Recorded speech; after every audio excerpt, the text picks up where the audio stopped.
This is Under the Vinyl, a rental management media podcast. I'm Nate. And I'm Kyle, and this is where we talk about tents and everything tent related. Let's dive in.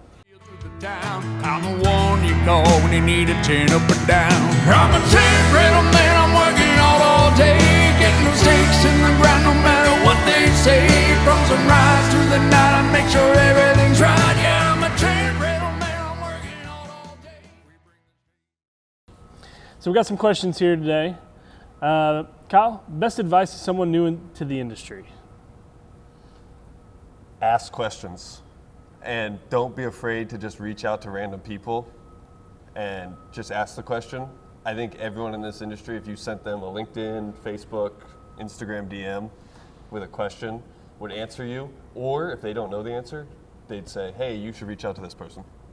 I would agree with that. And I think that coming to this stuff like we're doing now, being a part of Reflections, getting involved, find out some industry events, call people and go visit warehouses, go visit different businesses in the rental industry. I know that, we've talked about that a lot before, but even so before this podcast came out, we've advocated for that a lot for people new to the industry. But as this podcast has come out, I feel like we've got a lot of phone calls, texts, questions from people asking them more questions from us and just our experience.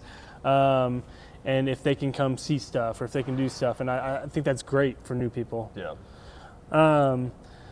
College football predictions for 2026. I know you're a big football guy. Oh, yes. So big, Nate. So let me hear what you got here. Anything? I don't know.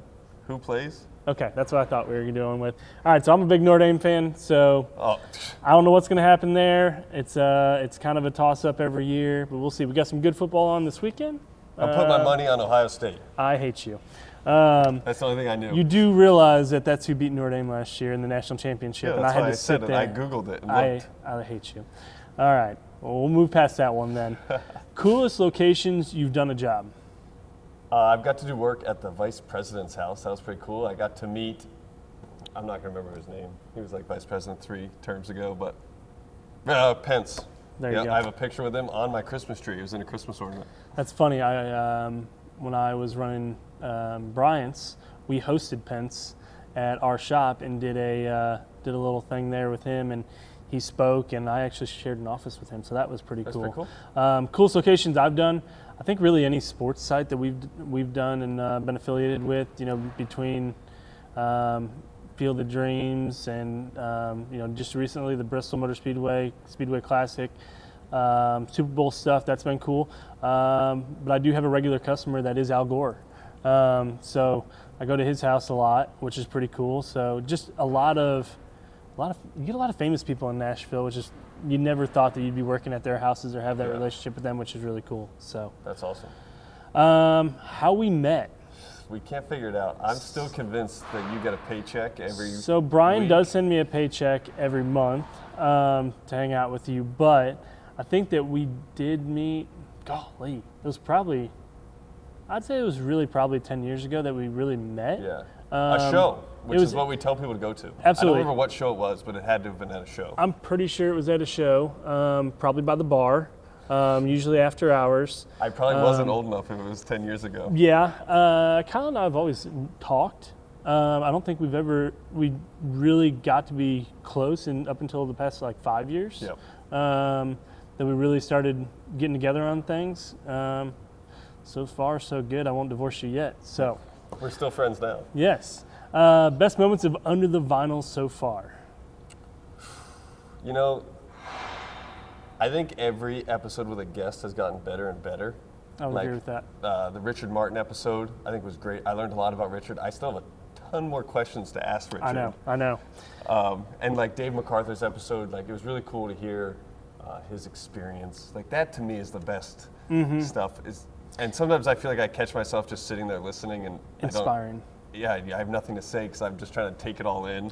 Yeah, and I think that for me, it's not pinpointing a moment or a guess. It's just been the overall experience.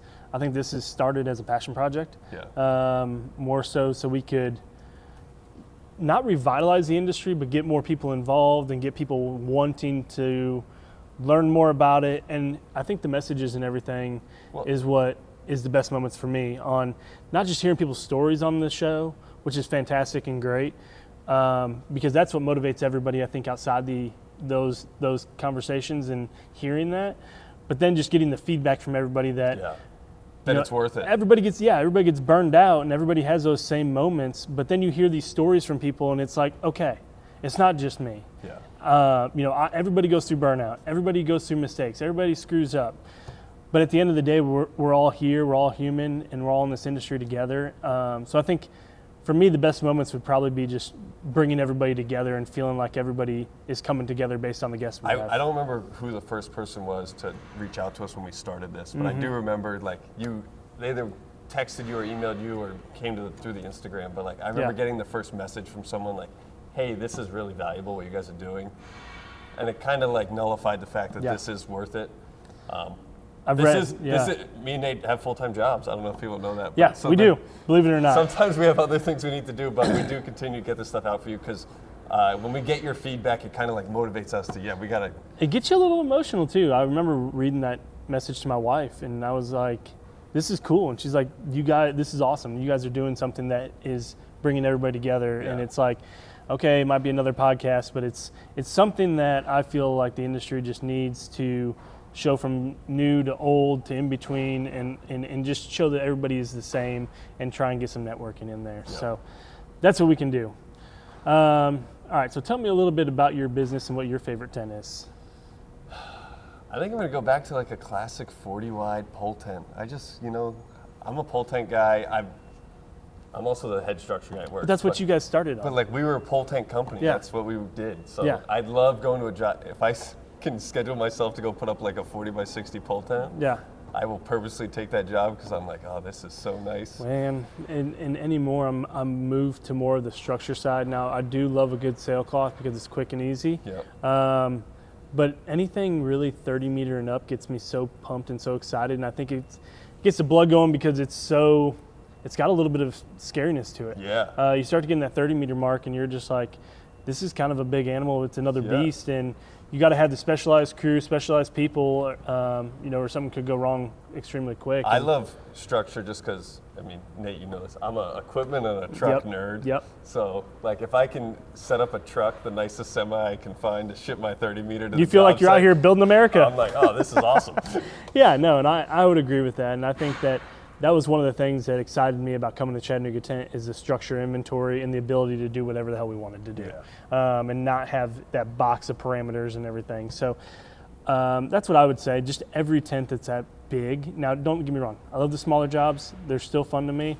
But when that 30 meter pops up on the radar, or 40 meter pops up on the radar, you're like, oh, here we go. Now you got a little bit of anxiety going. So another cool thing about work for me is I do enjoy working for my father. I hate, it's now recorded and on video, but there'll be weekends where we have to go do something small. I'll text him hey, you want to go do this with me? And so those are things I'll miss one day when he finally does decide to retire. Hopefully we can get him out the door.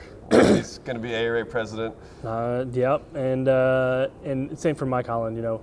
No family blood there for me, but Mike is almost like a father figure for me, and coming to work for somebody like him in this industry is cool as hell. I mean, it's fun, and just the knowledge that he has as well. So, what? This is a question. Oh, this question's. What you wish all wedding planners knew? Oh my God. I'll just hit this straightforward. I wish they knew what it took. I wish they knew what our guys go through. I know that they see a little bit of it.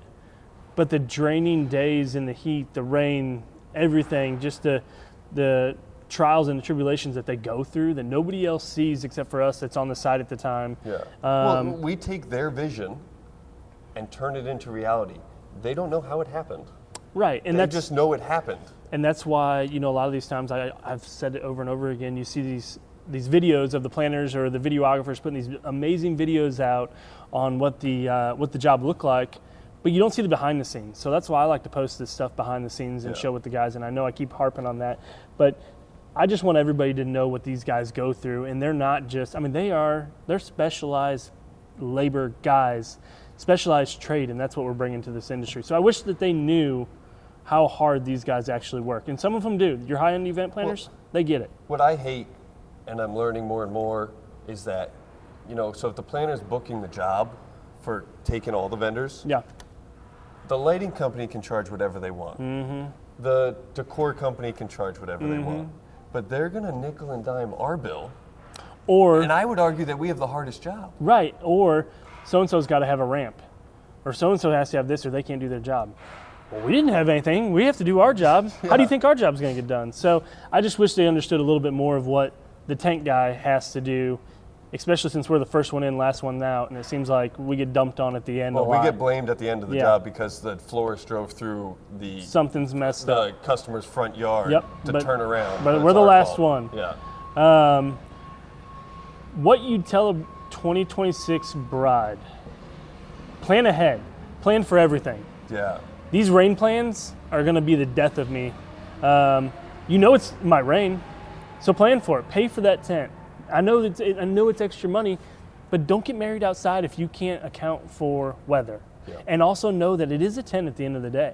It's not, if you want to build in, you want it to be perfect, Go to a to a venue. venue. And we're in the business Yes. of tents. Yes, but just know you're in a tent at the end of the day. For me,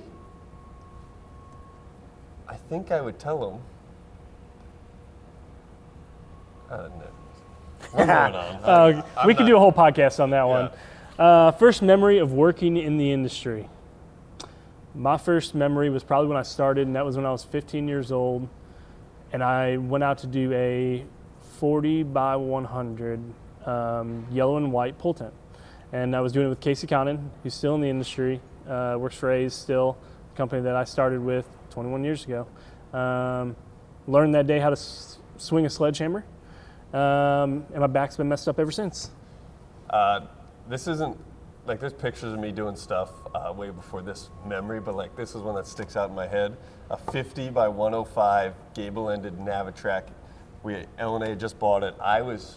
We're guessing 10 or 11. Steve Bellevue and wow. Danny Dalton on wow. site to teach us the install. So you had the OG crew before it was the OG crew. Yeah, it was, and You didn't know what you had. No, I didn't. And me and Danny and Steve still laugh about it every time we see each other. It was me, and then I brought one of my friends. My dad had Yeah. to babysit that day, and he brought one of my friends to work. Oh my So there's God. 2 10 or 11-year-olds on the crew. We're out there Yeah. carrying stuff.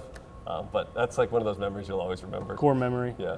Well, guys, keep sending these questions. We'll keep reading on. We have one more. Oh, what do you got?